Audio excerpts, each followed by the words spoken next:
States, Donald J. Trump.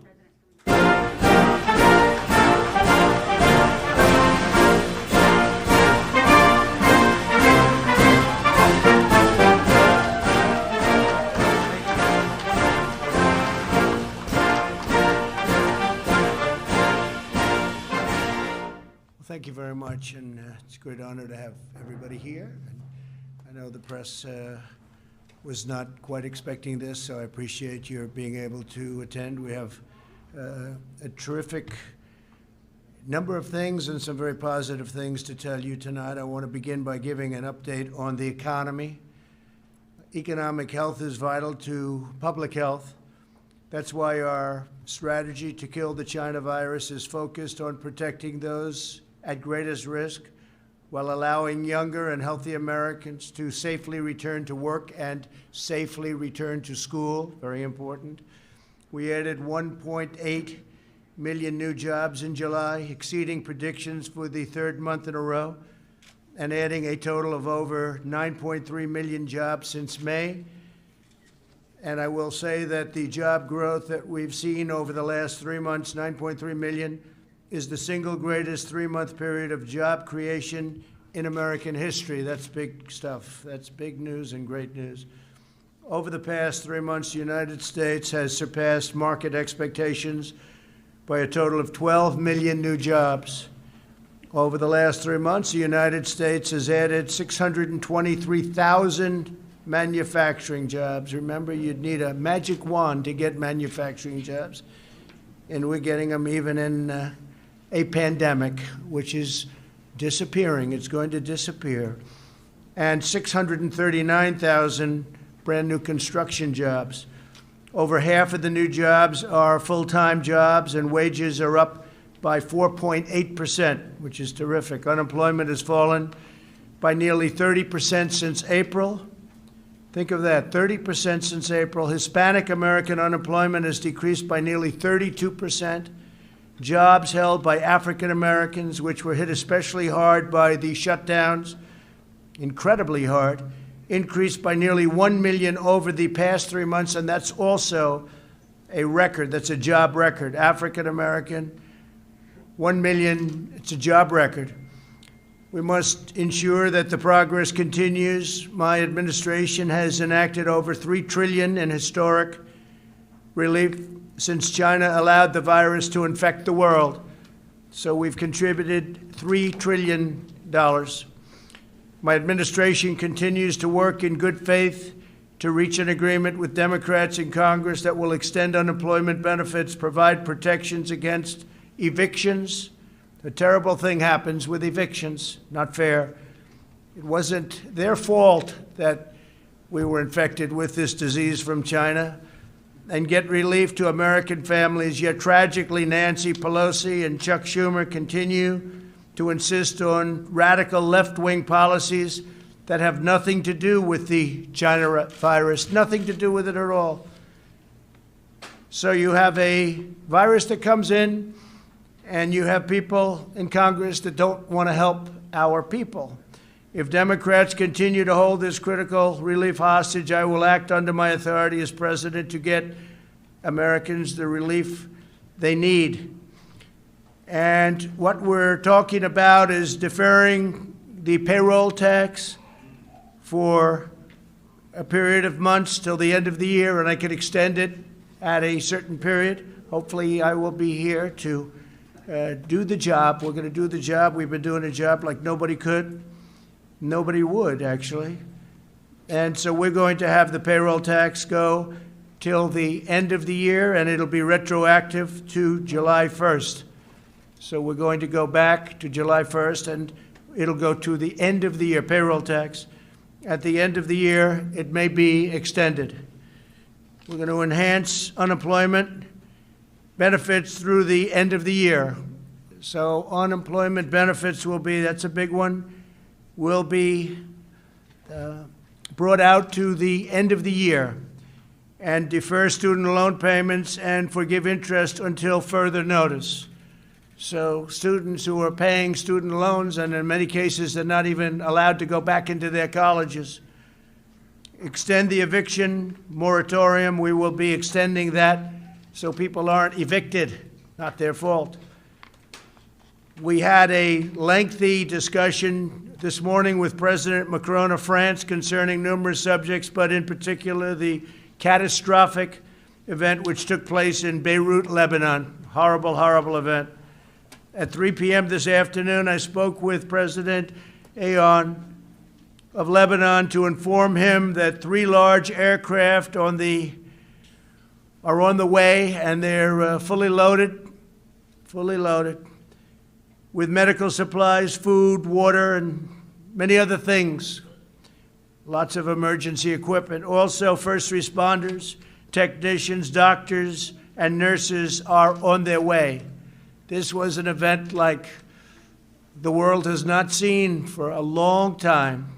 Horrible event. We'll be having a conference call on Sunday with President Macron, leaders of Lebanon, and leaders from various parts of the world. Everyone wants to help. We spoke to a lot of people. They all want to help. The United States is with authorities on the ground right now in Lebanon to identify further health and humanitarian needs, and we will provide further assistance in the period to come. We're working very closely with their government and with their leaders. And on behalf of the United States, I want to extend our condolences to all of the families, a much larger number of families than anybody would have thought and than anybody at first thought. But all of those families who lost loved ones, relatives, friends in this horrible tragedy, we stand firmly with the people of Lebanon and will continue to offer our full support through this very difficult time. We have not seen anything like this in a long time. As you know, earlier this week, I met with American workers at the Tennessee Valley Authority who have been laid off by the leadership at the Tennessee Valley Authority. As you know, this is a form of utility. It's been around for a long time, since FDR. And the head person, not controlled by government, but it's sort of semi-public in a sense, gets paid the highest salary in the world of government. He gets $8 million a year. That's not a bad amount of money. It's $8 million a year, and we are not accepting that, even though we're not the ones that appoint him or her, but in this case him. We're not accepting somebody getting paid $8 million a year. This has been going on for many years. And we will do something about that, and we're already in negotiations right now, including possible termination. They and hundreds of their fellow American tech workers, the workers at the TVA, were being terminated from their positions on top of all of this, and on top of the $8 million salary, and a chief of staff who makes much more than $1 million a year. But on top of all that, they were being terminated from their positions, these incredible people, in order to train the lower-cost foreign workers imported to replace them. How's that for a law? And this was set up originally to create jobs and economic development. And now they're getting fired, and they're supposed to train people for who get a much lower salary. It's crazy. This was a grave injustice. I fired the chairman of the board in response. On Friday, I fired the chairman of the board, along with one other board member. That's the one thing we have. We have the right to fire board members. And I made it clear that if they did not swiftly reverse course, I would continue with these firings of the board members. And we just were informed that they have agreed to change course totally. And today I'm proud to announce that a major victory for the workers of Tennessee and Kentucky and other areas that are covered, great states, that the leadership of the TVA has canceled all of the layoffs and given hundreds of American workers their jobs back. They're being rehired as we speak. In this administration, we live by 2 rules: buy American and hire American. You can't do that Can't fire all our workers and hire people back from other faraway parts of the world at lower prices, especially when they have to train the people, and they can never train them as good as what you have because they've been there for many years. They've done a fantastic job, and they love the TVA. We had a lot of people in the office the other day. A lot of the media was covering it. They love the Tennessee Valley Authority. So, and they're so proud to work for it, but this happened, and it was a terrible thing. So now they're going to get their jobs back. They're all going to be getting their jobs back. Nearly every nation on earth continues to combat the virus. A number of countries are seeing a surge in new cases, including Japan, the Philippines, major parts of Europe. Cases continue to surge in Latin America. It's right now the most infected place anywhere in the world. They have more than doubled in recent days. Latin America is doing very little testing. They're not really equipped to do that. It's tough. In the United States, more than 80% of jurisdictions report declining cases. We're doing very well. You don't hear that too often from the media, but we're doing very well. We have a very large country, very complex country in a sense. More than half of America's counties report fewer than 20 cases last week. So if you look at that, more than half of America's counties report fewer than 20 cases last week, but we have to remain vigilant. We're doing very well, but we have to remain vigilant. Nationally, the percentage of emergency room visits with the coronavirus symptoms is down to almost half what it was in July.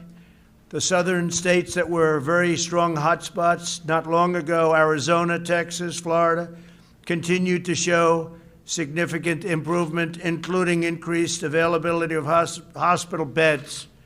Arizona now has the smallest number of coronavirus inpatients since mid-June. It's gone. The governor was up, and we had a great meeting, Governor Ducey, and the meeting was terrific. But since mid-June, so they're doing well, and it's going down, heading down very rapidly, actually.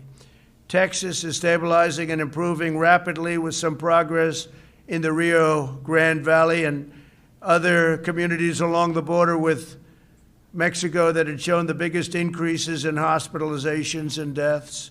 Florida is also stabilizing. Its statewide positive test rate continues to decrease from 13% on July 23rd to 8% this week.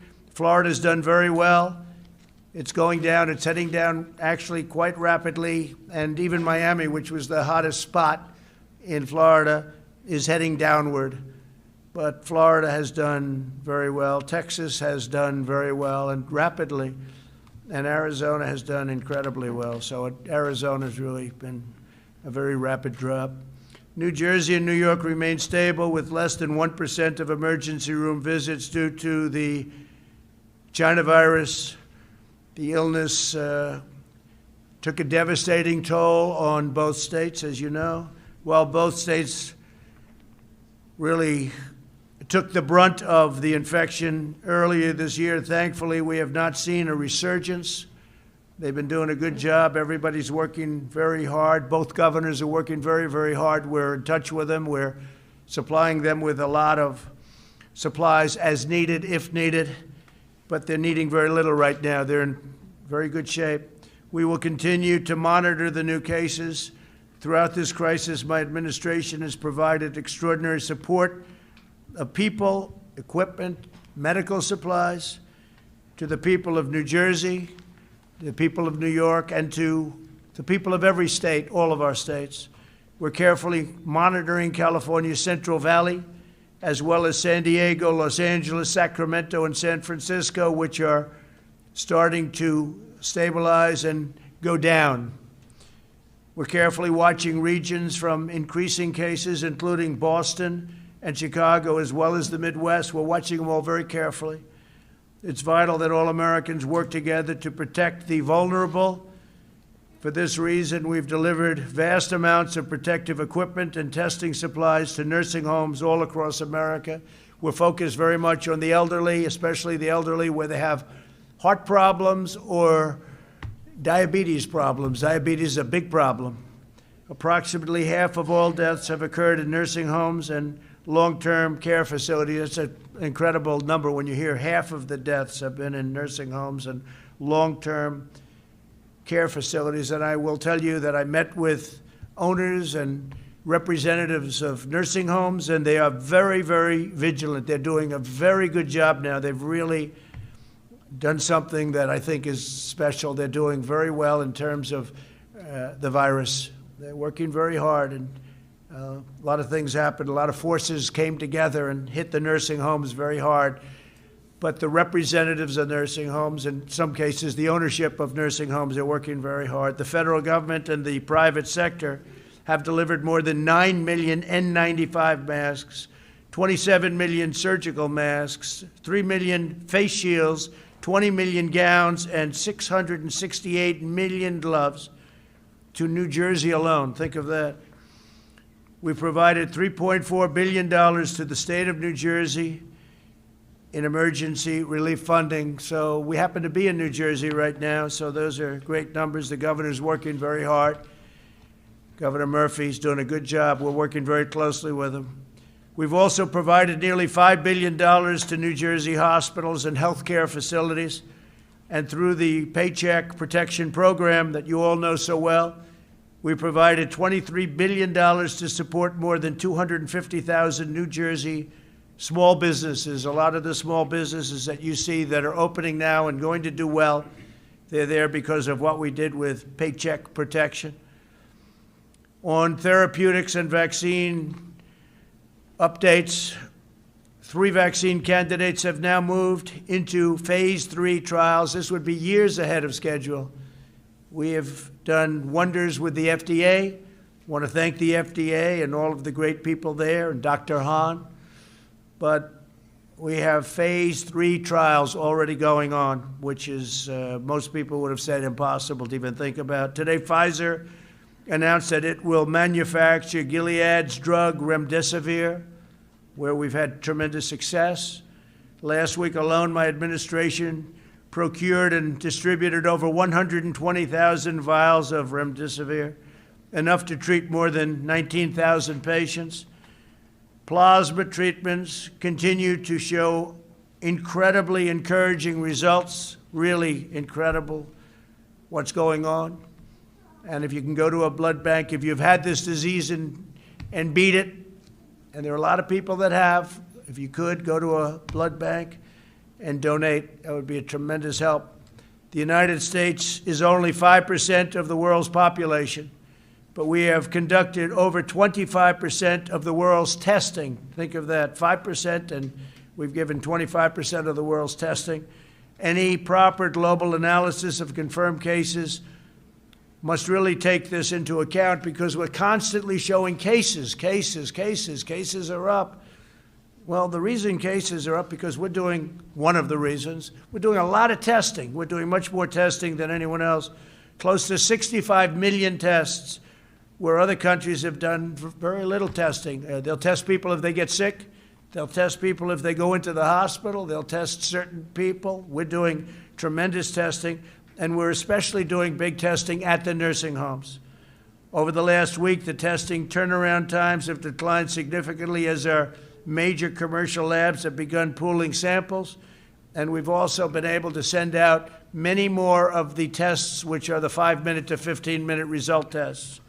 Testing samples from multiple patients in one batch is also something that we're very focused on and doing, but in the not-too-distant future, we'll have so many tests where it's a quick test. They call it a quick test, 5 minutes to 15 minutes. So we won't even have to worry too much about the process of sending and receiving.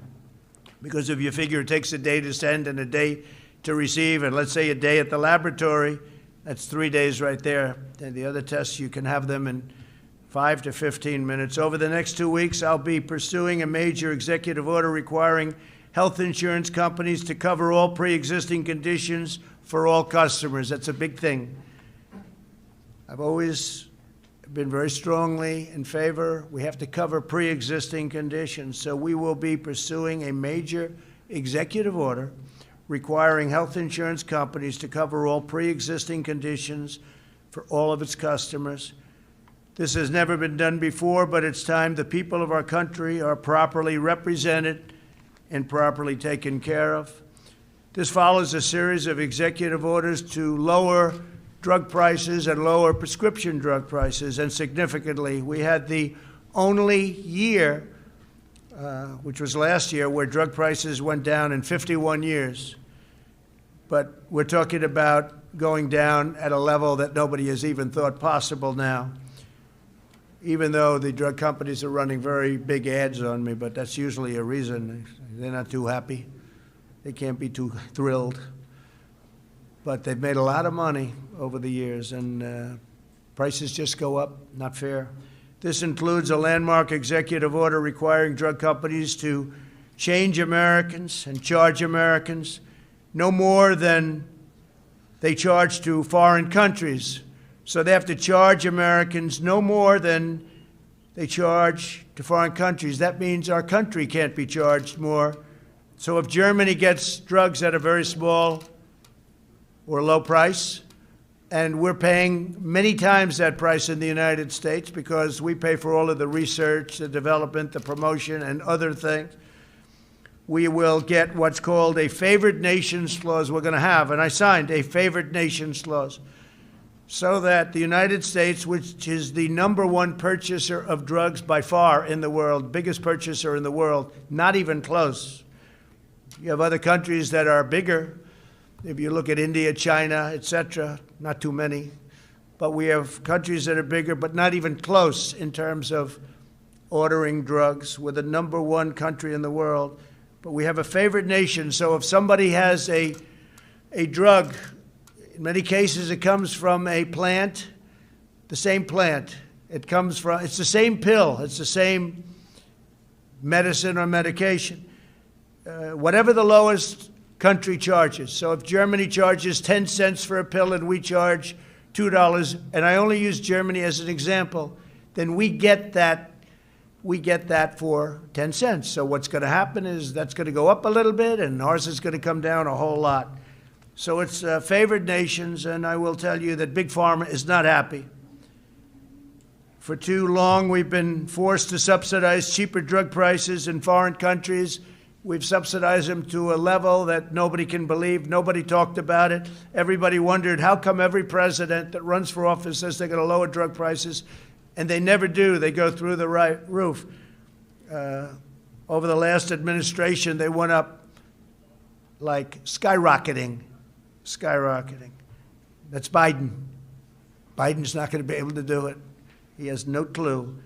So what's happening is we are going to be working to get rid of all the subsidy to foreign lands, and we're going to give essentially all of the benefit that, frankly, they have as great negotiators. Those benefits are going to go to our people. So it's called a favored nations clause, and you can look it up and you can see, and nobody's had the courage to institute it, to call it, because it's a very big step.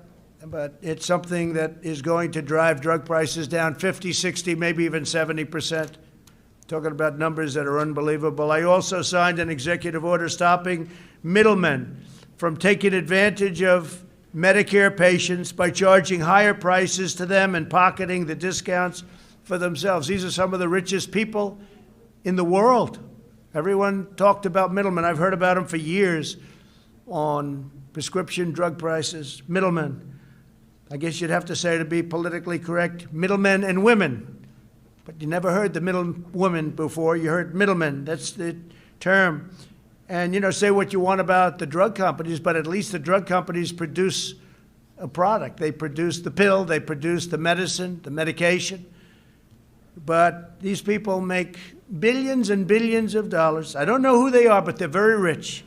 But they won't be so rich anymore. This executive order requires these $30 billion in discounts to go straight to the American patients. So the middleman's going to be knocked out, and I'm going to lose a lot of friends, even though I have no idea who these people are. On opioids, I'm pleased to announce that my administration invested an additional $100 million to fight the opioid crisis in rural America.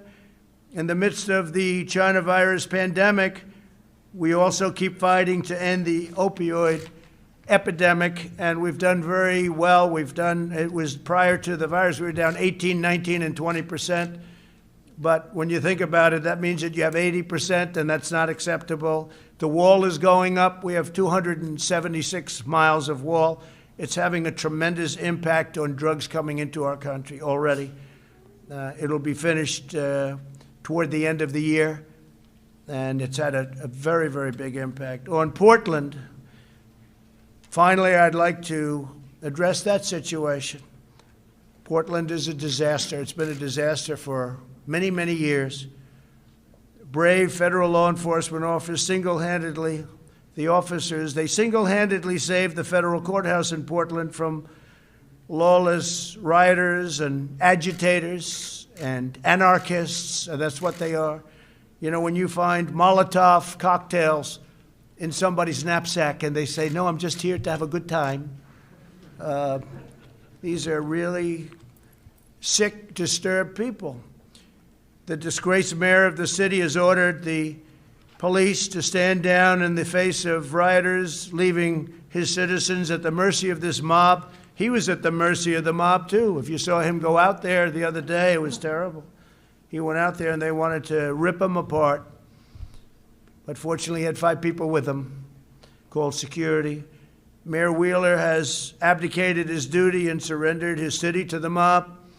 As a result, the mob descended upon a police precinct and tried to burn it down, tear it down, rip it down, an act of attempted murder. Left-wing violent extremism poses an increasing threat to our country, and we stop it. You have no idea how much we stop, but it's an ideology we have to stop.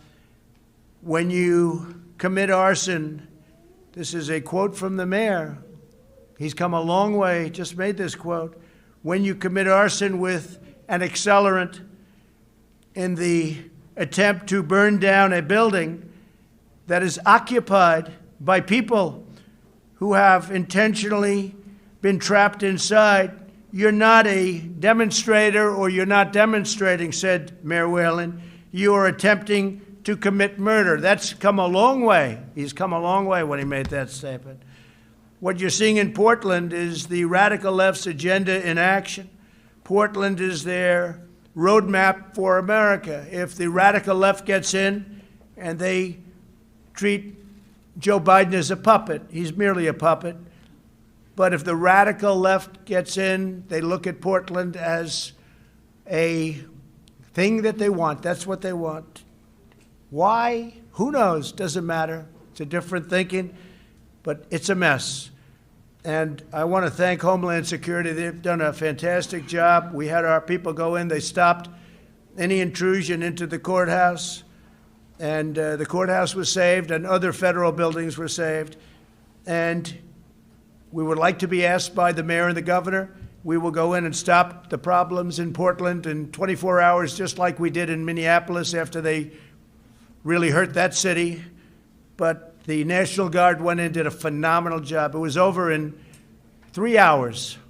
After watching 6 days of horror, it ended in 3 hours. You all saw the scene of them walking right down the street. It was actually an unfortunate view, but an incredible view of how to do things. So we would be able to solve the Portland situation immediately, but we are supposed to be asked. If we're not asked, and if it continues, we'll have to make a decision. But it's a very easy thing for us to do. We could stop it very quickly. It's been going on now for 76 days. But our buildings are very secure. If the Democrats controlled in Washington, the Democrats' control of Washington, they'd pass, with all of the things they do, legislation gutting every single police department in America. They truly do. Many of these people want to defund the police department. At a minimum, they're going to stop money from going to the police department, but in many cases, they actually want to defund completely the police department. No city, no town, and no suburb would be safe. Your suburbs would be a disaster. Your cities, your towns would be a disaster.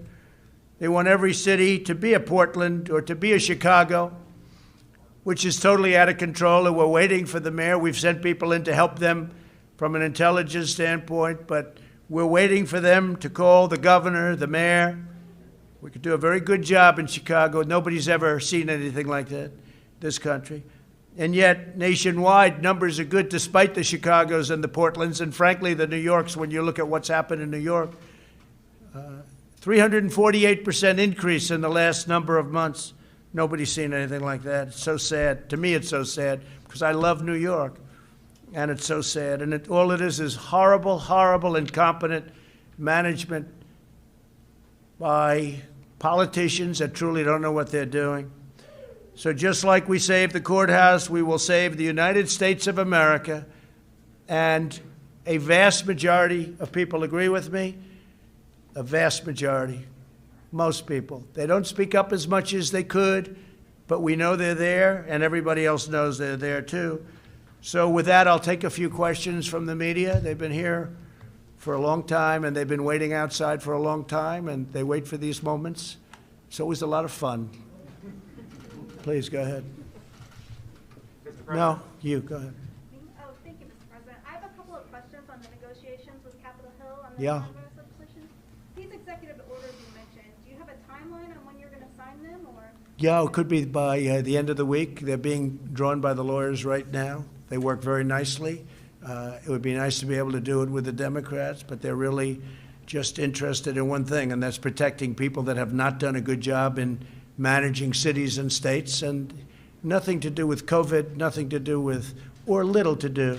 They want to be able to make up for many, many years, in some cases decades of bad management. We can't do that. So that's what they want. They want to do that, and we don't want to do that. Are you concerned about the legality of these executive orders? No, not at all. No, if somebody, well, you always get sued. I mean, everything you do, you get sued. I was sued on the travel ban, and we won. I was sued on a lot of things, and we won. So we'll see. Yeah, probably we get sued, but people feel that we can do it. Jeff, go ahead. Thank you, sir. Mr. President, the intelligence agencies today said that Russia is already meddling in this year's election to hurt Joe Biden, and that China is considering meddling to hurt you. Do you believe that intelligence, and what do you plan to do about it? It could be. I mean, I could be very much. I think that the last person Russia wants to see in office is Donald Trump, because nobody's been tougher on Russia than I have ever. That's not what the intelligence is. Well, I don't care what anybody says. Nobody with any common sense would say, do it. Look at what we've done with our military. Look at what we've done in exposing the pipeline with billions of dollars going to Russia.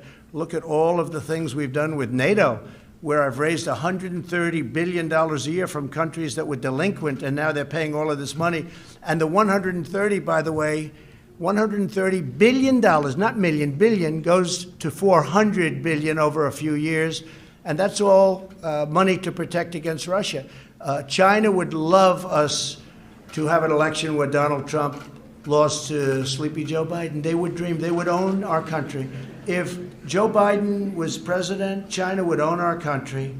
And you said another country. What was the third country? No, just those two. No, you didn't say that in the report. The report said Iran also, but you didn't say that. I didn't. Iran would love to see me. Iran would love to see me not be president. And I'll make this statement: if and when we win, we will make deals with Iran very quickly. We'll make deals with North Korea very quickly. And whatever happened to the war in North Korea? You haven't seen that, have you? If I didn't win the election in 2016, our country would now be, maybe it would be over by now, but in war with North Korea. Everybody said, oh, Trump will get us in war. Not just the opposite. And we actually have a relationship with North Korea, which is something that was never established by the previous administration. You would have been in war with North Korea, and it would have been a very bad war. So North Korea, whether you look at Iran, every one of them will make a deal with us very quickly. Iran is dying to make a deal, but they want to see, because they'd much rather make a deal with Biden. Because if they make a deal with the United States, if China makes a deal with the United States with Biden in charge, they would own our country. Look what I've done. I've taken billions, tens of billions of dollars from China. China was having the worst year they've had in 67 years, and we were having the best year we've ever had. With big tax cuts, with big regulation cuts, we've rebuilt our military. We became independent in terms of energy. We're the energy leader of the world. We were having the best year we've ever had. By the way, African American, Asian American, Hispanic American unemployment numbers, the best in the history of our country.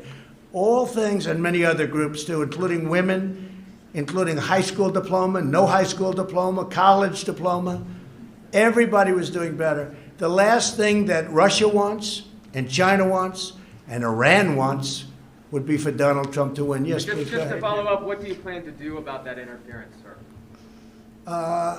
Well, we're going to look at it very closely. You're telling me that this came out a little while ago, and I've heard that it came out. It came out just a little while ago, and we're going to look at that very closely. But you started off with Russia. Why don't you start off with China?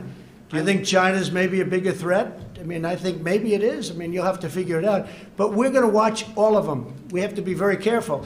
The biggest risk that we have is mail-in ballots, because with the mail-in ballots, called universal mail-in ballots, it is a much easier thing for a foreign power, whether it's Russia, China, Iran, North Korea, many others, people, countries you wouldn't expect.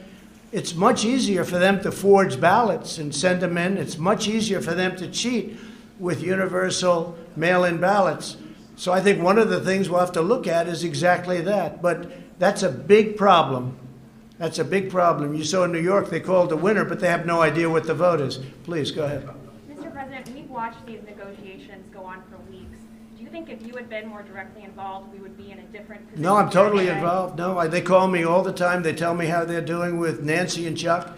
But in my opinion, they're just using it as an excuse to try and, Chuck Schumer came out with a strong statement today that you have to get back into school because it's good for the economy. But he doesn't do it. He doesn't practice what he preaches. No, my people, Steve Mnuchin and our wonderful chief of staff, Mark Meadows, they're constantly on the phone with me. I'm totally involved with it. And we are going to do it in a way that's just much easier. We gave them their chance, but they view it as an election enhancement. You talk about foreign countries cheating on the election. Well, the Democrats are cheating on the election because that's exactly what they're doing. If you look at what they're doing, even with these negotiations, that's an influence and an unfair influence on an election.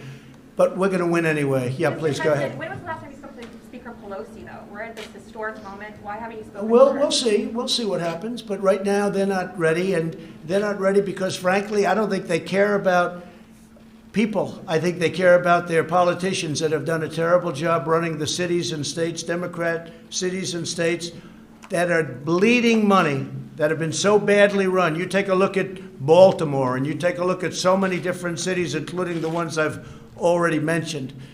Take a look at what's going on. And they want lots of money to keep it going. For many years, they've been bad. So all I'm doing is we're having it out. We're finally having it out. Yeah, please. Mr. President, if you go ahead on your own on unemployment insurance, I'm wondering both where you're going to get the money to pay for that without Congress, and will people still get $600 a week? Yeah, we have the money. We have the money. They'll still get $600 Yeah. a week? I won't say that yet. You'll see that when it happens, but we have the money. Will you say what number? We have it, Justin. We have plenty of money. Yeah, please go ahead. Thank you, Mr. President. You said that the pandemic is disappearing, but we lost 6,000 Americans this week. And just in this room, you have dozens of people. You're not following the guidelines in New Jersey, which say you should not have. No, they don't have to. This is a political activity. You're wrong on that because it's a political activity. They have exceptions, political activity, and it's also a peaceful protest. So when you have, and as you know, they asked if they could be. A number of, and to me, they look like they all have, pretty much all have masks on.